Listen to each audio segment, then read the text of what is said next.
एक समय की बात है। मीरपुर नाम के एक छोटे से गांव में रजत नाम के एक गरीब किसान रहता था। रजत अपने परिवार में एक लौता कमाने वाला था। वो किसान था तो फसल बेच के ही उसको जो मिलता था उससे ही उसका घर परिवार चलता था।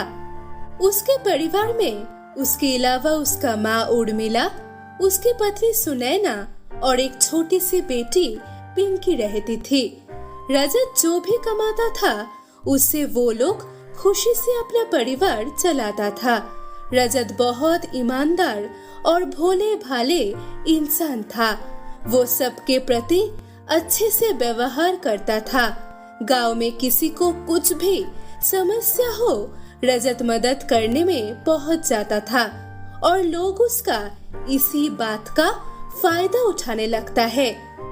काम करते करते बहुत देर हो चुका है। आज सुनैना ने मेरे लिए खीर और बूंदी के लड्डू बनाए हैं। जाते हैं, खा के फिर काम करेंगे। रजत अपना खाने का डब्बा खोला ही था कि तभी उसका पड़ोसी किसान श्याम और मदन लाल आपस में बात करते हुए बोलता है। अरे श्याम, देखना आज रजत क्या लेके आया है खाने में। चलना, जाते हैं और देखते हैं। ठीक बोला, खुशबू तो यहाँ तक आ रहा है। चल देखते हैं क्या है, कुछ अच्छा ही लेके आया होगा। श्याम और मदन लाल रजत के पास जाता है और बोलता है। रजत भाई, आज तो आपका खाने से बहुत अच्छा खुशबू आ रहा है। क्या लाए हो भाई? हाँ भाई, बात तो एकदम सही है। खाना का खुशबू बहुत अच्छा है। हमको भी दो, थोड़ा ही सही। बिल्कुल मदन भाई, लो ना, क्यों नहीं, खाओ खाओ। आज खीर और बूंदी का लड्डू है खाने में। श्याम और मदन लाल रजत का सारा खाना खा के खत्म कर देता है। अरे रजत भाई, ये तो सारा खाना खत्म हो गया भाई। हाँ हाँ भाई, अब आप क्या खाओगे? अरे नहीं नहीं, घर में तुम लोगों का भाभी जी और भी बना के रखी है, हम घर जाके खा लेंगे। मदन लाल और श्याम हंसते हंसते बोलता है। देखा मदन, कैसे आज फिर रजत बुद्धू बन गया। बात तो सही है, उसको बुद्धू बनाने में मजा भी बहुत आता है। रजत को सारा काम खत्म करते करते शाम हो चुका था। आसमान में बादल छाने लगा। श्याम और मदन लाल भी घर जाने लगा था।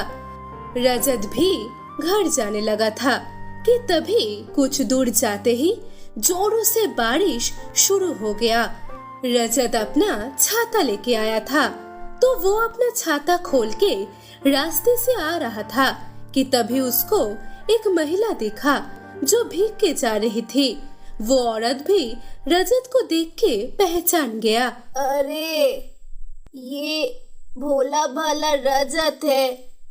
इतना बारिश हो रहा है, ऐसे अगर भीगता रहा तो मैं बीमार हो जाऊंगा। मैं अगर रजत को बहला फुसला के उसका छाता मांग लूंगा तो वो मुझे उसका छाता जरूर दे देगा। अरे रजत भैया, सुनिए ना, मैं मीना, जरा इधर सुनिए। मेरा तबीयत बहुत खराब है।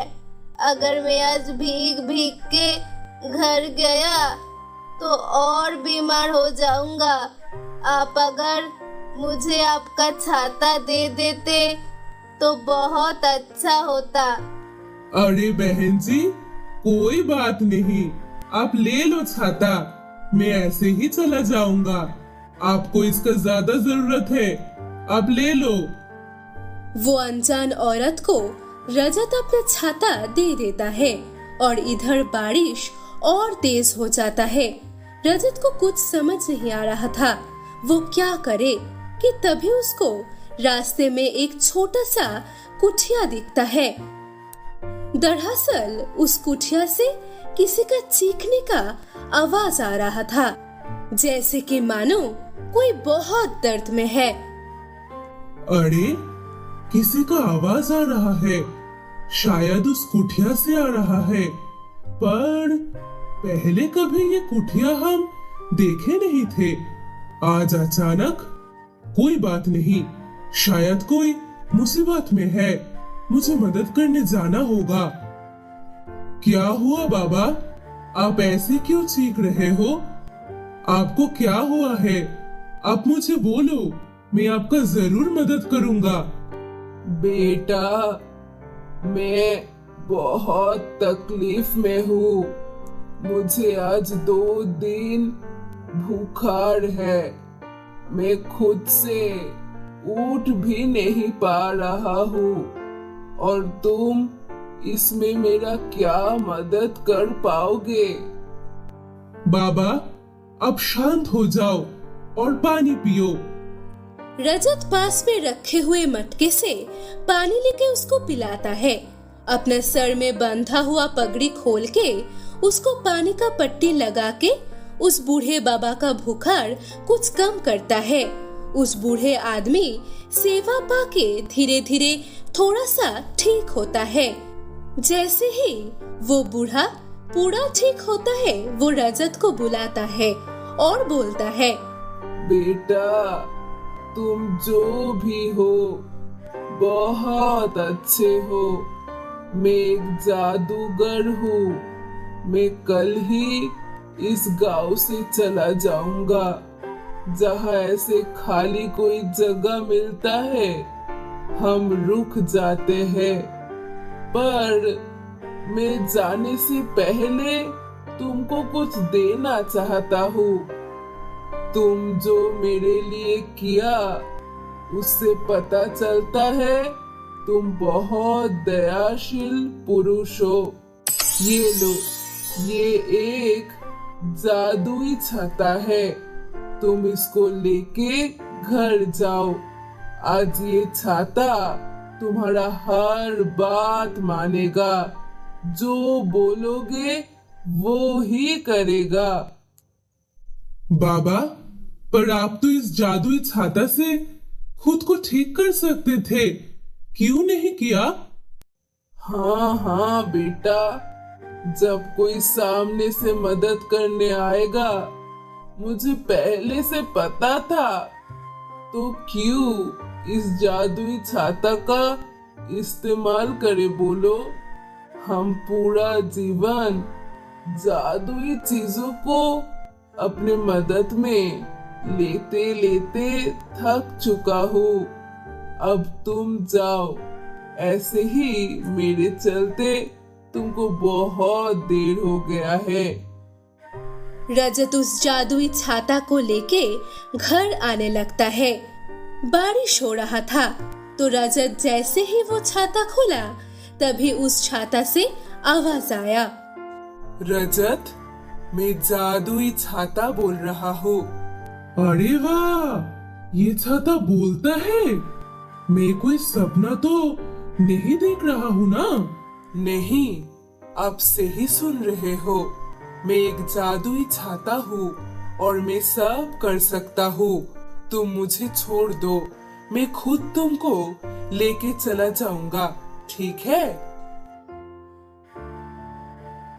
और ये श्याम और मदनलाल को दिख गया। अरे श्याम भाई, ये कैसा चमत्कार है भाई? कोई छतरी अपने आप कैसे चल रहा है? अरे हाँ भाई, लगता है ये छतरी जादुई है और ये सब कुछ कर सकता है, ऐसा लगता है। तो क्या हुआ? ये भोला रजत को बुला के छतरी उससे ले लेंगे, क्या बोलते हो? हाँ भाई, चलो चलो, उसका छतरी उससे लेके अपना छतरी उसको दे देंगे। मदनलाल और श्याम रजत के पास जाते हैं और उससे उसका छाता मांगते हैं। अरे रजत भाई, आपका छाता बहुत बड़ा है और हम लोगों का छाता छोटा है। आप अगर हमारा छाता लेके आपका छाता देते तो अच्छा होता। देखो भाई, ये छाता हम नहीं दे पाएंगे, ये मेरा स्पेशल छाता है। अच्छा, नहीं दोगे तो हम छीन भी सकते हैं ये छाता, समझे? चुपचाप छाता दे दो, नहीं तो। जैसे ही मदन लाल छाता छीन के ले जाता है, वो छाता एक बड़ा सा बैल का रूप ले लेता है। फिर मदन और श्याम को अपने सींग से मार मार के भगा देता है। जैसे ही मदन और श्याम भाग जाता है, तो वो फिर से बैल से छाता बन जाता है। फिर क्या था, अब रजत जादुई छाता को अपने साथ लेके जाता है और सारी बात अपनी पत्नी को बोलता है। धीरे धीरे जादुई छाता के मदद से रजत का सब कुछ बदलने लगता है। वो जादुई छाता के मदद से गांव के सारे गरीब और लाचार लोगों का मदद करने लगता है और खुशी से अपनी जिंदगी जीने लगता है।